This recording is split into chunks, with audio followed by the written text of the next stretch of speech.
Hello, I'm Dervla Breen. I'm a specialist pelvic health physio and I'm here to talk to you today about prolapse.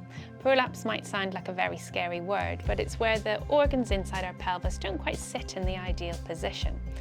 There's many reasons that this can happen, and some of the most common are things like childbirth and being pregnant, long-term respiratory conditions where we're coughing lots, when we have a problem with constipation for a long time and we're straining and putting pressure downwards on our pelvic floor.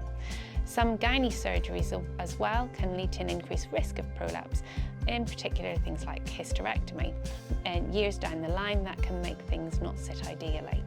And also there can be a family link to prolapse as well. There's different forms of prolapse then. We can have the front wall of the vagina not supporting the bladder behind it. We can have the back wall of the vagina not supporting the bowel behind it, and above the uterus or the womb may not sit ideally in the right position and can fall down a little bit. There's also prolapses through the back passage as well, called a rectal prolapse. So some self-help tips if you have a prolapse would be avoiding heavy lifting where possible. If you do have to lift, think about engaging your pelvic floor and your tummy muscles to help engage them before you do the effort. Also, breathing out as you're doing something effortful is really helpful to prevent you straining. Other things, looking at your constipation, making sure that you drink plenty to avoid that, and how you sit in the toilet can be really helpful. Sitting with your knees slightly higher than your hips, so raising your feet up on a little stool, leaning forward and breathing out as you try and let go. We would use the phrase moo to poo to help you empty your bowels effectively. Some people find that by supporting underneath they can empty easier.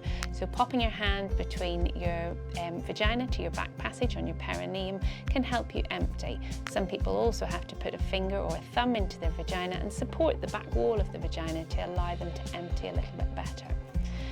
Maintaining a healthy weight is really important in reducing the amount of stress down on our prolapse. If you find that you get very tired or things feel heavy or uncomfortable, particularly towards the end of the day, have a rest and a lie down. And when you're in that position, doing some pelvic floor exercises to help pull those muscles back up and allow everything to fall back into a better position can be really helpful when you get up again. Also doing pelvic floor exercises regularly to help build up the strength in those muscles and allow these organs to be supported in the best position. If you need any further help, please speak to your healthcare professional.